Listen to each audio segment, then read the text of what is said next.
I made, thank you so much. I once made a blunder, you know, with some students last semester when we were doing exam preparation. I did the whole exam without recording. Yes, it was so painful. Thank you so much for for reminding me. I think this was going to be another disaster, right? Okay. So what I was saying is um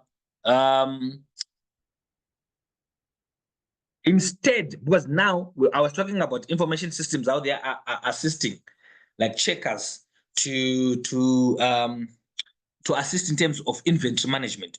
So there are some places, I'm not so sure if South Africa, there are supermarkets that do that now, but I think they do that in their warehouses. So what they do is on the shelves where the stock is, they put like some sensors, right? They can actually tell, like, oh, okay, so now this stock is almost halfway, right? And then they'll send a notification to the inventory manager that you need to supply more of the stock, right? So you can see now, instead of hiring a lot of people, we're going to take a lot of time to check the inventory. You can just use sensors linked to a software, and then it can just send a message when the information is getting depleted. All right. Okay. So now I've given an example of an information system. Now let's define what information management is. So like I said, information management, it is the process of collecting, storing, managing, and maintaining information in all its forms. Talking about collecting, storing, managing, maintaining. So information management covers the procedures and guidelines organizations adopt to manage and communicate information among different individual departments and stakeholders, right? So it focuses on the level of control an organization has over the information it produces. So it requires building dedicated information management systems. That's why we said information management cannot be information management without information systems, right? So these information systems, they are designed to help the company use its resources to support the business processes. All right. So now let's look at what we call um, um, how these information systems, right, they help a business. So you can see that information systems, right, they change what we call a consumer habit. Like, for example, where a person is used to reading newspapers, you know, back then we used to go and buy physical newspaper, the physical newspapers, right? But nowadays you can access that news online, right? And back then we used to go like in a bank, you know, and do what things that you wanted to do in a bank. Now there's what we call online banking preference. You can spend even a year without even going into a bank. All right. You can do your withdrawals anywhere. You can just maybe pay online without even making withdrawals and things like that. Right. So these information systems, what they do is they are changing what we call consumer habits. So now let's look at how social media affects the business. All right. Because this social media is also part of information management. So social networking platforms like Facebook, Twitter, LinkedIn, they are used for business marketing.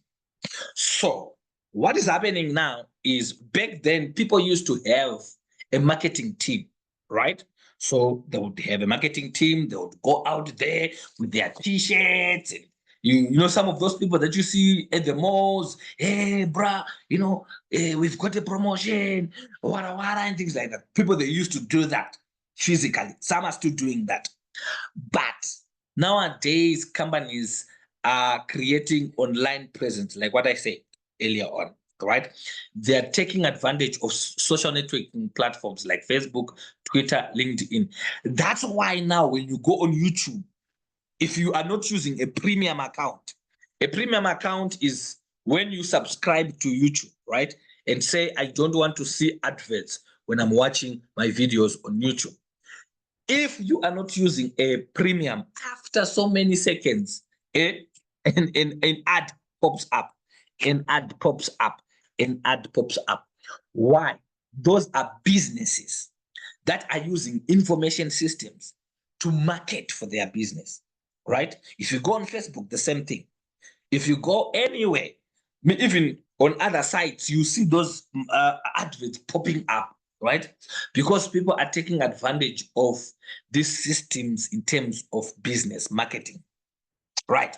So also social media allows customers to share experiences, right? Creating opportunities for businesses to engage with their audience.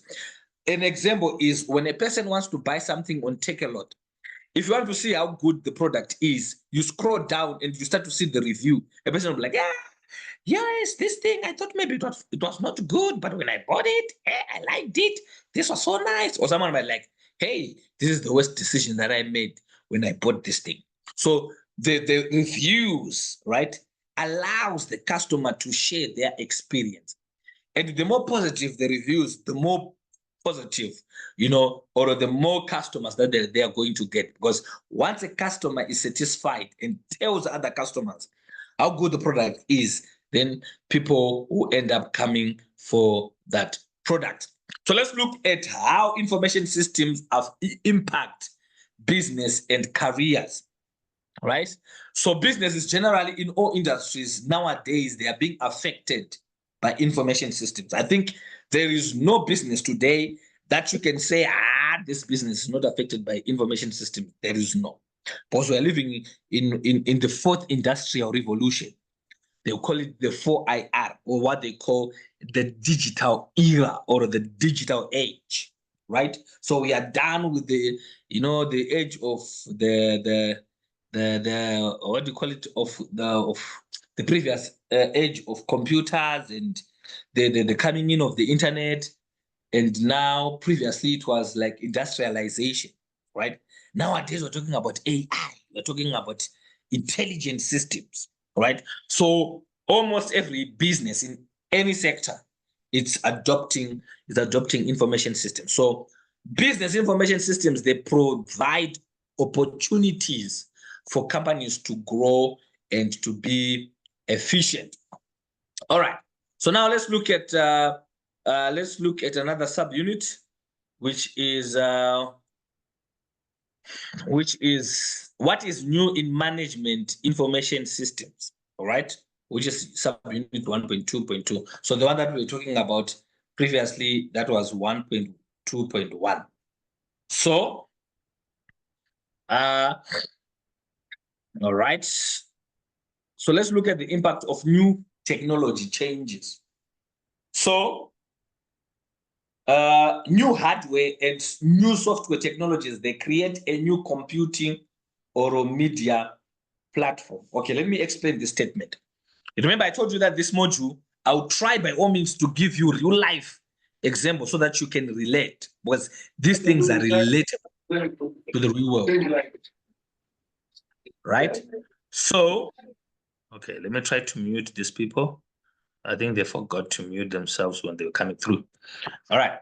So when we're talking about new hardware and new software technologies creating a new computing power, a very good example that will allow you to understand this is, we started our computers with what we call hey, I bought a Core i2, right? And someone will be like, it's okay. Now we are using a Core i3, right? And then we moved on and we said, there's a Core i5, right? Then later on, we were talking about Core i7, and nowadays there's what we call Core i9. Now, for you who do not understand what I'm talking about, is when you are buying a laptop, when you are buying a computer, right? The faster the computer is determined by the computing power. And the computing power, that's the one that they determine by using what they call the core.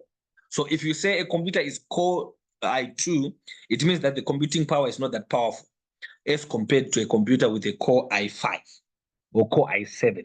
So that's why people who work in industry, maybe where they have to design, let's say, websites or design flyers, or maybe they are into engineering, where they use what they call computer-aided drawing, where people draw using a computer. You need a computer that is so powerful.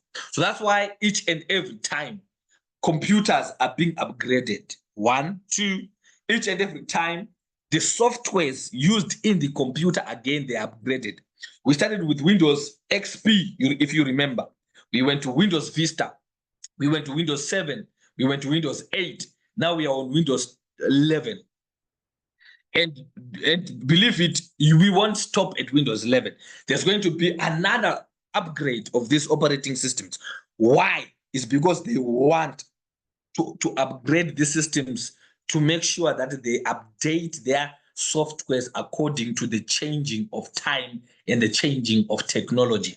So each and every time there's new hardware and new softwares that are coming in that create a new computing power, which also gives these businesses opportunity to expand and to grow. So managers now, people like you who are doing these courses in business management, you need to take advantage of that technology. So when you take advantage of new hardware, take advantage of new software, it will affect your work coordination, it will affect your employee communication, it will also affect your decision making. Nowadays, we are talking on Zoom, we are having lectures on Zoom, but 10 years back, we couldn't have that. You see, you had to physically go. Right? If we were 10 years, VT used to have like a physical facility where we tell students, come, right? Come to our what? Come to our headquarters, right? And you get into a classroom. When you get into a classroom, then we start to teach you one-on-one. But nowadays, we can just send you a link. Wherever you are, wherever I am, we can still have the lecture. So that's the same thing for managers, right? They need to leverage this technology in order to make sure that it works to their advantage. Now, let's look at what we call enhancing collaboration with technology. So technology enables employees to collaborate effectively. So when we're talking about collaboration, we're talking about working as a team. So sometimes you don't need to meet in person, right, with your team to discuss whatever you want to discuss, right? One person may be in Cape Town, the other one in Durban, the other one in Bloemfontein, the other one in Limpopo. You can still connect. And sometimes nowadays with WhatsApp, you can have a direct call, a video call, right? And act as if the person is right in front of you. So technology, it enables employees to collaborate effectively. Even with geographical separation, employees can still work as a team on projects, right? And nowadays, there's something called cloud computing, which strengthens what we call remote work capabilities, right? Cloud computing now, let me give you an example for some of you guys who don't understand what cloud computing is. Some of you are even using that cloud computing technology without even knowing it. When you're talking about Google Drive, when we're talking about Microsoft OneDrive, when we're talking about Dropbox, right? When we're talking about Amazon, when we're talking about Microsoft Azure, those are too advanced. But the first ones like Google Drive, it's a very good example of a cloud. So Google Drive allows you to store information in a cloud. A cloud, it's a remote hard drive that Google gives you so that you can upload whatever you want to upload on their physical hard drives. But those physical hard drives, you can access them at anywhere as long as you have internet. You can still access it. So instead of storing information in your computer or laptop, because you can still forget it, you can store your information in Google Drive, in OneDrive, and you can access it even if you leave your laptop at home. So now, remember when COVID-19 came, most businesses, they were like, we're going to be working from home, or maybe it would be hybrid. So many days you're at work, so many days you're at home, so many days you're at work, so many days you're at home. So when you're working at home, remember, you don't have access to the data center, the physical data center of the company. But because now there's cloud computing, the same company can have a virtual data center on the cloud with the same information, right? So that's now the technology we are saying it's allowing companies to have collaboration. So now let's look at cloud computing, which is a very, very, very big one, a powerful tool. You can see from the picture there, people that are uploading, it might be pictures there on the cloud, right? 75% uploaded, for an example there, right? So now cloud computing offers a digital platform for the business, right? So nowadays, cloud computing is the buzz. So most of the companies now, they are storing their information on the cloud so that if there's load shedding, even if people are working from home, they'll still access the same information that they could access if they would have, maybe if the same information that they would access if they were in the company directly. So now, cloud computing enables outsourcing of work and it adds value to the company. So it facilitates interactions with customers, suppliers for product development and upgrades. So these are some of the examples, right, on how cloud computing it assists a company. So now let's look at businesses embracing the digital platform. So businesses now. Okay, let me try to mute our fellow colleagues here. All right, so businesses will heavily rely on the digital platform for various activities. Nowadays, mobile devices, right, and the internet have transformed the way business is conducted. There's what we call digitalization, which has opened new avenues for growth and efficiency. So that's what I was saying, that nowadays you can see that most of the companies now, they have what we call an online presence. Now let's look at what is called the dimensions of information management, right? So there are 3 dimensions of information management, right? So the 3 dimensions, you need an organization. All right, when we're talking about the dimensions of information management or information system, we are talking about the pillars that will make information systems a success in a company. So an information system will not be successful if there is no organization, because there has to be an organization that has to use the software. Then there has to be the people in the organization, right? That has to use the software, and there has to be a technology that the people in the organization use. So those are the 3 dimensions, right? So we said organization, we said the people, and the technology. So these are the 3 dimensions that are used. So let's look at each dimension in much detail. So now, when we're talking about the organization now, what you need to understand is each organization has got its people, one. And each organization has got a structure of an organization. So it can be a hierarchical structure or it can be a flat structure. Then there are business processes of a company. So you will see that even if companies might be in the same sector, but the way that they do the business process is different. Then, of course, there's politics in an organization. Like, hey, are you new at the company? Let me tell you, my friend, here we've got politics. This department does not talk to that department. For some funny reason, right? Then there's what we call a culture of an organization. Now, cultures are very, very, very important.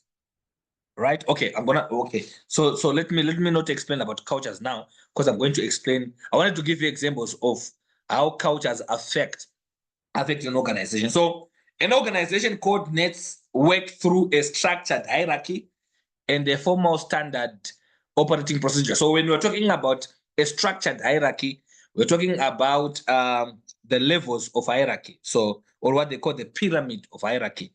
So at the bottom there are employees. Then on top of the employees, there are supervisors. They are called the lower management, right? Then on top of of the supervisors, they are the middle management. Those are your manager, right? Your, let's say, your operations manager or wara and things like that, right? Then on top of the middle management, there's what we call upper management. Now, your upper management, this is your COO, your CTO, your CKO, see what O, right? Because nowadays we used to, when we were growing up, we used to be told that there's a CEO. We only knew of CEO only. Nowadays you'll be told there's a CPO, CTO, CIO. I'm like, hey, So all those things with a chief in front, those are the top hierarchy, or the directors of the company, or the chief information officer, or the chief technology officer, or the chief executive officer, whatever it may be. Those are the top management. So it's a hierarchy. It's a hierarchy within an organization. Now, managerial, professional, and technical employees, they form the upper levels of the organization's hierarchy, while lower levels consist of operational personnel. Like this is what I was explaining to you, right? In the different types of management there. So now what you need to understand is each organization has got a unique culture, or a fundamental set of assumptions, values, and ways of doing things that are acceptable by most of its employees. So let me give you an example now. Google, right, has got a very weird and very effective. It's weird, but it's effective for them. An effective culture. So what Google does is, at their headquarters, was the headquarters of Google, the one that you use, for whatever product of Google that you use, right? They've got a headquarters in what they call Silicon Valley in America there. So they've got a very unique culture for the employees that work at their headquarters. So they've built this company in such a way that when you walk in, you might think that you are lost, right? So what happens is you get in, then you start to find there are swings. There's a park outside, right? Like a playground or things like that. Like, okay. Then you go in, then you start to see there is a kitchen. Okay. Then you move again, you start to see their bedrooms, their showers, there's a gym, right? There is a common area, right? And there's maybe a place where there are games where you can play. So what they do, and then their offices. So what these guys do is, because these guys, most of them, they're into programming. So programming is very, very, demanding when it comes to thinking. So they've developed the culture that if you are working and you are stuck and you need to relax, right? You can go and sleep, because there are bedrooms in the there are bedrooms in the organization. So you can find a room that is free, and then you sleep at work, right? Or you need to take a bath, you go to the bathrooms, right? And then you can bath there. Or maybe you want to cook, right? You'll be like, some of you be like, let me order food on Uber Eats. Google, you just go to the kitchen because the food is already there, right? And then you make yourself food for yourself. Let me see, right? Or let's say you want to play a game. Just from the office, you go to the area where the games are. Now, it's not like people must not, because sometimes if things are like that in certain companies, it will encourage people to be lazy. But for Google, it works because these guys, they need to refresh. It has been proven scientifically that people, when they are relaxing, people are like, I want to work at Google, right?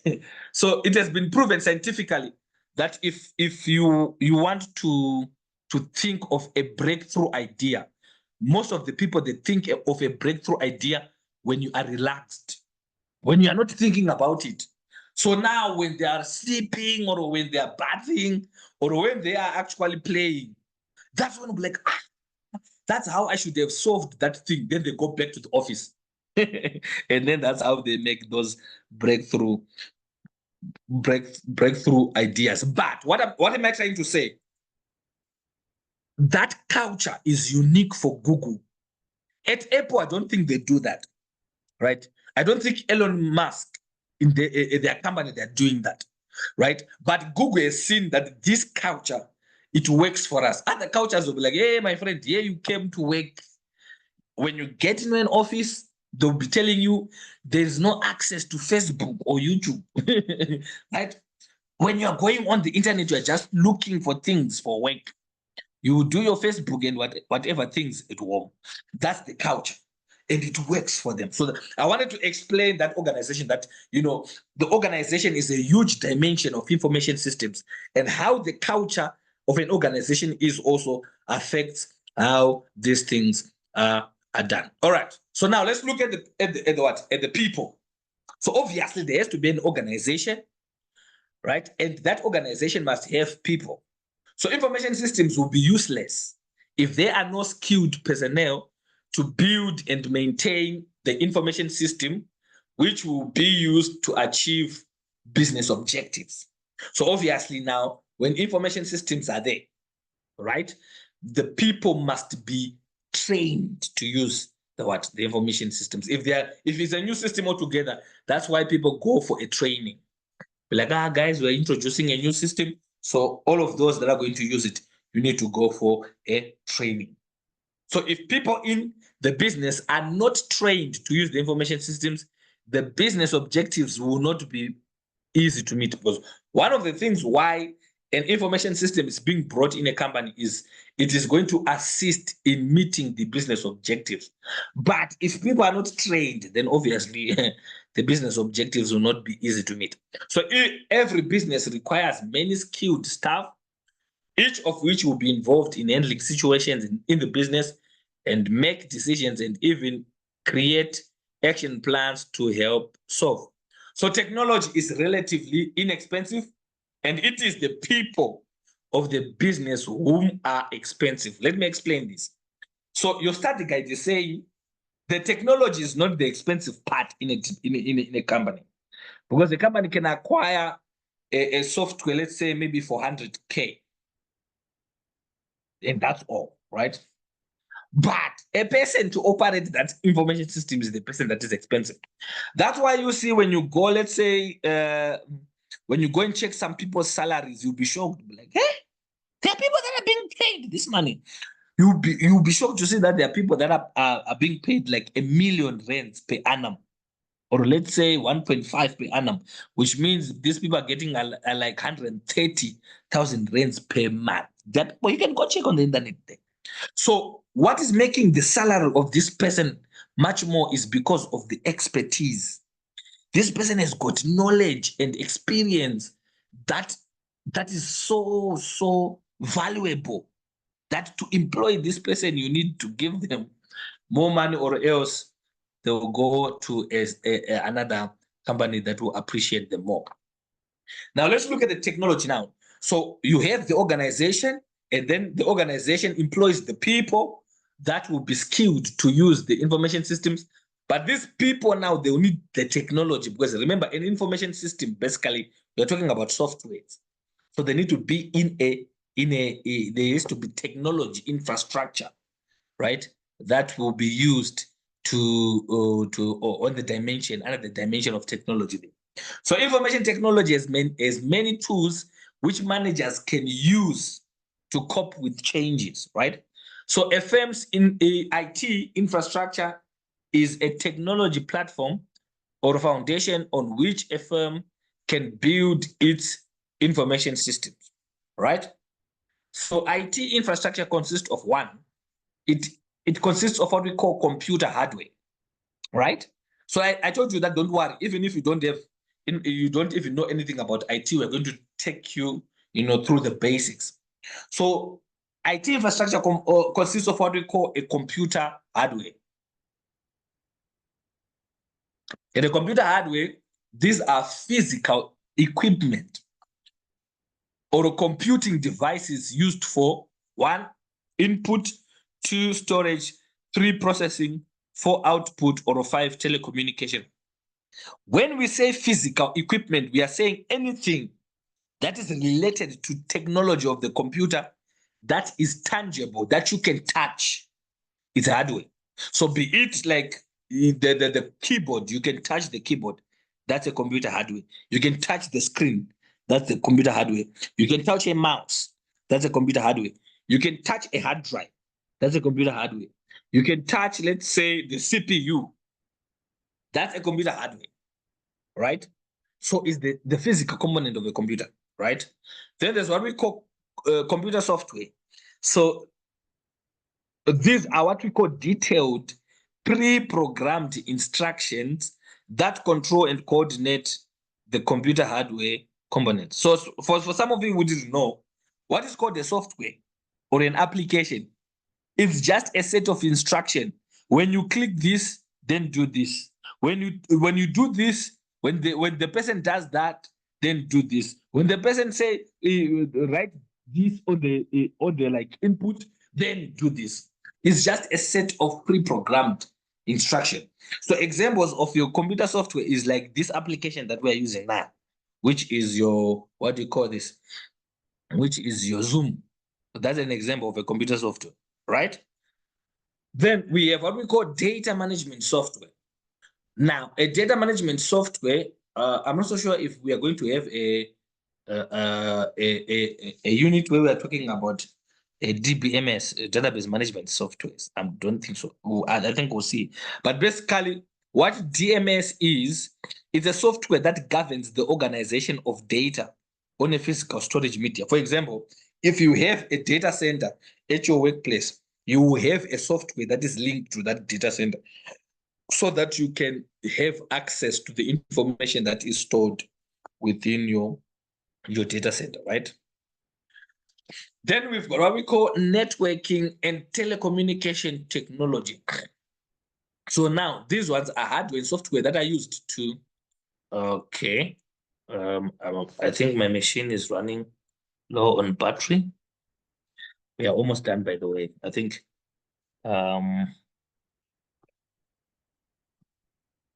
okay.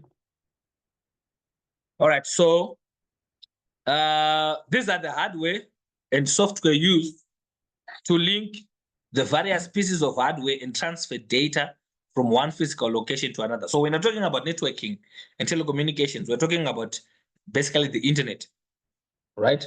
We're talking about how you are able to transfer data from one location to the other. Remember, when you're in the internet, you're just transferring. When you post, let's say your image on Facebook, have you ever asked yourself where that image is being stored at? Right? So that image you are uploading on Facebook, Facebook has got some hard drives that are linked to the Facebook so that those things, they are kept. You see, that's why you see photos that you uploaded like 10 years ago, they are still there on Facebook, right?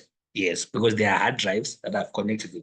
So networking and telecommunications technology are the ones that are used on that one. Now there is what we call a computer network. So a computer network, it links two or more computers together to share data, right? So I think how computers in your what do you call this, in your company work is that there is a network. There's a network that links those computers together. And the largest network, computer network that you can find on Earth is called the internet, right? Maybe I think when we go deeper into the internet, I'm going to explain to you how the internet works, actually, what you call the internet, right? So that's the last point where we are saying the internet is the world's largest and most widely used network. So later on, I'm going to explain to you how this internet works. Because you'll be like, hey, I'm browsing on the internet. Hey, I'm browsing on the internet.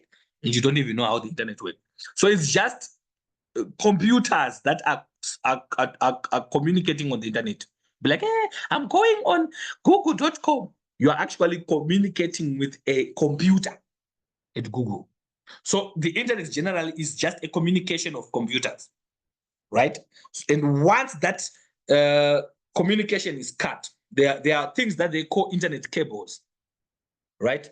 You can go and Google this. You can just say internet cables that are in the ocean. Right? So there are actually internet cables that are there in the ocean that allows people to connect to like people that are in Africa. to have access to computers that are, you know what, in America. That's why you can have access to, let's say, a website that is stored in a computer in America. Is because of those what they call internet cables, right? So like I said, I'm going to explain this in detail. But I think for today, guys, I think let's stop here. Then next week we'll continue from this another subunit where we're talking about problem solving, information system related problems.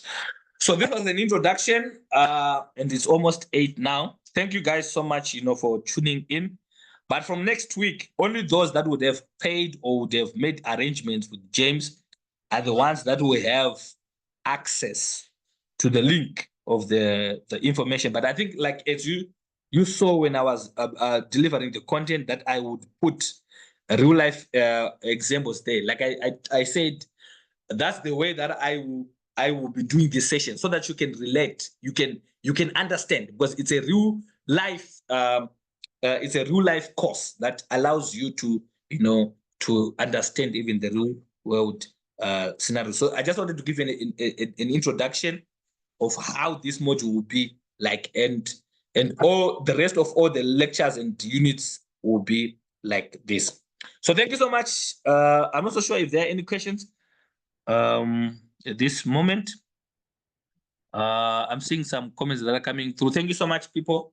I truly appreciate it. I'm just hoping that most of you guys are gonna come through for the sessions. All right. I don't think there are any questions there. Okay, guys, thank you so much. Have a lovely evening.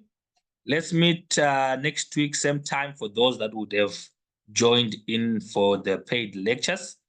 Good night. Thank you, Katie. Bye. Bye. Thank you. Bye.